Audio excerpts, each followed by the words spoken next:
మనం చేసే ప్రతి పనికి ముందు నా పని నేను నిర్వర్తించగలననే ఒక నమ్మకం నా మీద నాకు ఉంటుంది. ఆ నమ్మకం మన మీద ఉంది ఒక బలమైన సంకల్పానికి శ్రీకారం చుట్టాలి. అలాంటి సంకల్పానికి శ్రీకారం చుట్టాలంటే ధరణికి గిరిభారమా, గిరికి తరువు భారమా, తరువుకు కాయభారమా, కనిపించే తల్లికి పిల్ల భారమా అన్నాడు చెప్పారు. అంటే ధరణి భూదేవి మీద ఎంతో పొడవైన గిరులు అనగా పర్వతాలు. ఈ ధరణి మీద భూతల్లి మీద పర్వతాలు ఉంటే మనకు చూడడానికి పెద్దగా కనిపించే ఆ పర్వతము భూతల్లికి ఏమన్నా భారం అవుతుందా అంటే భూతల్లికి భారం కాదట. ఎందుకంటే పుట్టుకతోటి అవి కట్టి ఉన్నాయి కాబట్టి భూమికి ఏనాడు భారం కానే కాదు. ధరణికి గిరి భారం, గిరికి తరువు భారమాను. అంటే అంత పెద్ద పర్వతం పైన ఒక చెట్టు, పెద్ద చెట్టు ఆ గుట్ట మీద. మరి ఆ చెట్టు ఆ గుట్ట గిట్ట భారమా బరువైతుందా అంటే కాదు. ఎందుకంటే పుట్టుకతోటి అది అక్కడి నుంచి వచ్చింది కాబట్టి, వెనుక తల్లి అనేది ఉంది కాబట్టి ఆ గిరికి ఆ పర్వతానికి చెట్టు బరువు కదా. మరి అదేవిధంగా తరువుకు కాయభారమా, తరువు అంటే చెట్టు, చెట్టుకు కాయభారమా అంటే చెట్టుకు కాయ ఏనాటికి బరువు కాదు, బరువు కానే కాదు. మరి అదేవిధంగా కనిపించే తల్లికి పిల్ల భారమా అని చెప్తాను. నవమాసాలు మోసి మనని ఈ పృథ్వీ భూమండలం మీద మనని చిన్న ఒక రక్తపు ముద్దగా మనని బయటికి పంపిస్తున్న ఆ తల్లి. ఆ తల్లికి మనం ఎప్పుడన్నా భారం అవుతామా? ఏనాడు భారం కాదు. ఎందుకంటే ఆ తల్లి మనల్ని మోస్తుంది, భరిస్తుంది, మనని క్షమయా ధరిత్రి. ఆ తల్లిలో ఒక నిదానం ఉంది, శాంతం ఉంది, ఓర్పు ఉంది, సహజమత్వ గుణం ఉంది. కాబట్టి ఆ తల్లి నా బిడ్డని నేను ప్రసవించి నా బిడ్డకి నేను జన్మనిచ్చడానికి సంతోషపడతా తప్ప తను పడిన బాధని, తను పడిన నొప్పులని ఎంటికతో ప్రమాణంగా కూడా ఆమె బాధ చెప్పుకోలేదు. నా బిడ్డని నేను కన్నా, నేను తల్లినైనా, మాతృత్వాన్ని పొందినా అనే సంతోషం ఆ తల్లిలో పడుతుంది. అంటే నేను చెప్పేది ఏంటయ్యా అంటే నేను ఒక బిడ్డ లాంటి ఒక చిన్న పసిపూనని ఒక తల్లి గర్భంలో 9 మాసాలు మోసి ఆ బిడ్డ బయటకు వచ్చిన తర్వాత బయట ప్రపంచం తెలుస్తుంది ఆ బిడ్డకు. అంతవరకు దానికి తల్లి గర్భంలో నా తల్లి ఎవరయ్యా అంటే నాకు జన్మనిచ్చిన తల్లిదండ్రులు స్వర్గ బాలశెట్టి, శాంతమ్మ, నా విద్య గురువు, నా చిన్నాన్న నారాయణ గారు. కానీ కవిగా నేను అవతరించడానికి ఈ బిడ్డకు జన్మనిచ్చిన నా తల్లి నేను ఆ తల్లి గర్భంలోకి వెళ్ళి నేను బయటకు వచ్చిన ఈ భూమికి రావడానికి నేను వాస్తవంగా నా ధర్మంగా నేను చెప్పుకోవడానికి ఏంటంటే ఒక కళాకారుడిగా నేను ఎందరినో నేను మెప్పించవచ్చు చేసినవచ్చు. కానీ మొదటిసారిగా నన్ను వెన్ను తట్టి నిజంగా నా లోపల ఉన్న కళని నిద్రలేపి నువ్వు ఇక్కడ ఉండకూడదు, ఈ పల్లెల్లో నువ్వు ఎక్కడో ఉండాల్సిన ఆంజనేయులు నేను ఉన్నా అని చెప్పి నాకు ఒక తల్లి అయ్యి నా లోపల ఉన్న కళని గుర్తించి ఒక కళాకారుడు నువ్వు పైకి రావాలి, నువ్వు చూసుకో, నీ అన్నింటినీ ఉన్నా, నువ్వు బాధపడకని చెప్పి ఒరిటి నొప్పులు భరించి 9 మాసాలు మోసి జన్మనిచ్చిన నా తల్లి బండారు రమేష్ గారు. ఈ తల్లి గర్భంలోకి వెళ్ళి నేను బయటికి వెళ్ళినా. ఈ రోజు నేను కవినైనా అంటే నేను కవినని చెప్పి నేను ఏమనుకోను, నా వరకు నేను అనుకోను. ఆయన వ్యక్తి భిక్షగానే నేను భావిస్తాను. నా తండ్రి నాకు ప్రసాదించిన వరంగా నేను భావిస్తాను. ఈరోజు ఈ పుస్తకాలు ఇవన్నీ నా దగ్గర ఉన్నాయంటే దీనికి కారణం కర్మ, కర్త, క్రియ సర్వమతం. అందులోంచి వచ్చిన ఈ ఆంజనేయుల్ని ఈరోజు ఒక కవిగా నిలబెట్టి ఒక కళాకారుడిగా మన అందరం కూడా వచ్చిందంటే మన జాతిని కూడా దృష్టిలో పెట్టుకొని ఫలానా జాతి నుంచి వచ్చిన వాడు ఆంజనేయులు. ఇలాంటి వారిని పైకి తేవడం ఒక హిందువుగా నా బాధ్యత. ప్రతి కళాకారుడు ఎక్కడ కనుమరుగా అవ్వకూడదు, హిందుత్వం ఎక్కడ కనుమరుగా అవ్వకూడదు.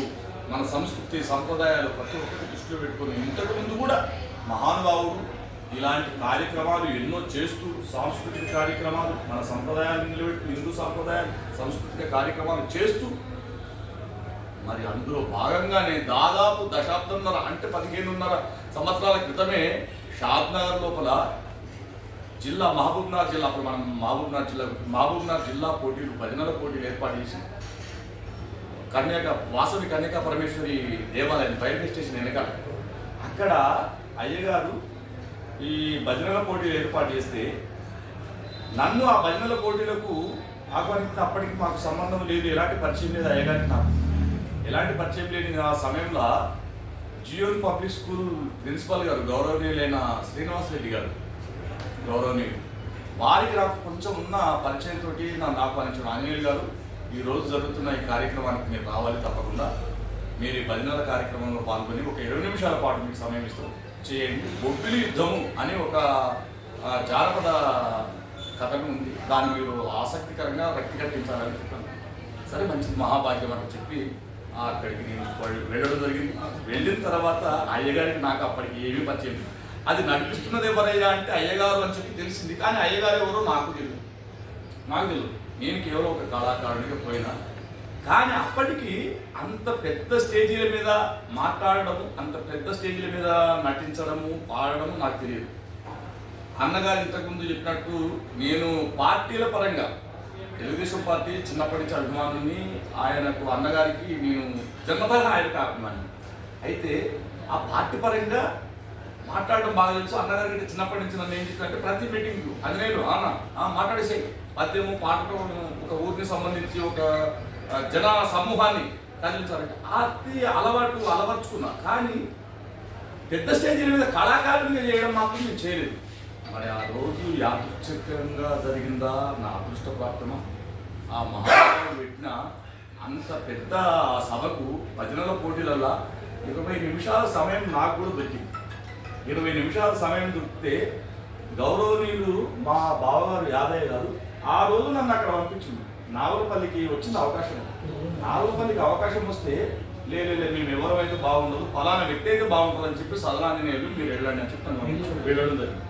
వెళ్ళిన తర్వాత ఆ సభలో ఇలాంటి మైకు చేతికిచ్చి అక్కడ నన్ను ఆ కథ బొబ్బిలి యుద్ధం కథ చెప్పమంటే నా గుండె లోపల ఒకటే కదా, నేనేం పాడతా, ఏం పాడాలి పెద్ద పెద్దలు ఎందరెందరో మహానుభావులు వచ్చి కూర్చున్నారు, వాళ్ళ ముందు ఏం పాడాలని చెప్పి వెనుక చెప్పేవాళ్ళు లేరు, ముందు చెప్పేవాళ్ళు లేరు. నా పరిస్థితి ఆ గమ్య గోచరంగా ఆ సరస్వతి మాతకు మొక్కిన అమ్మా నమస్కారం తల్లి, వందే ఆ తల్లికి ముందే నమస్కారం చేసి నా కళనేదో నేను చూపించిన తర్వాత శ్రీనివాస్ రెడ్డి గారు వచ్చి ఒక మాట అన్నారు.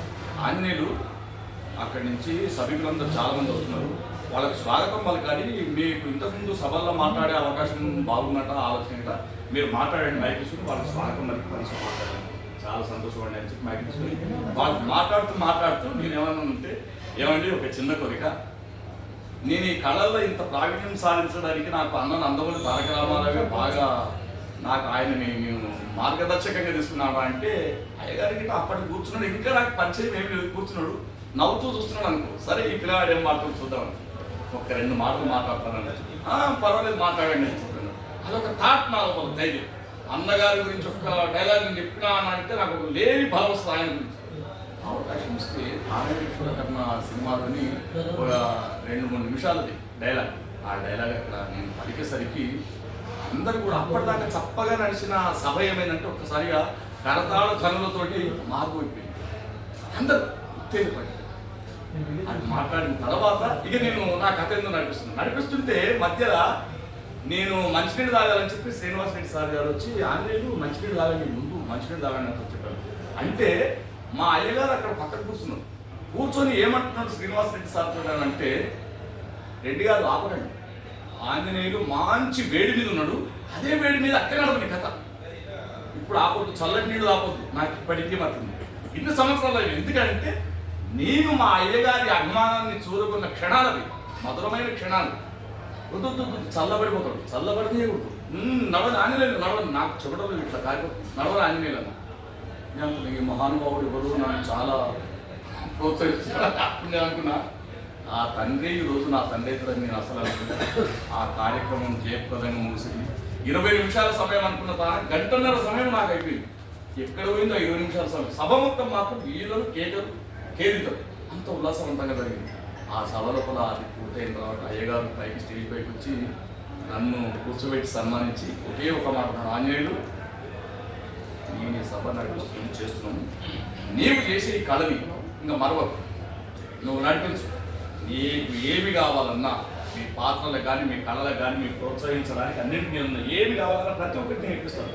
కానీ నువ్వు ఎక్కడ అలసిపోకు అంత చెప్పి నన్ను వెన్నుతట్టి ప్రోత్సహించి ఈ రోజున నేను కవిగా కావడానికి ఇంత ధైర్యం, నేను ఇది రాస్తాను, ఈ శతకము 116 పద్యాలు పూర్తి చేస్తానన్న ధైర్యం కూడా నా లోపల ఉండడానికి ఆ మధ్యలో ఒకే ఒక మాట ఉన్నాడు. దాదాపు అప్పటికి నేను ఒక 65-70 పద్యాలు రాస్తున్నా.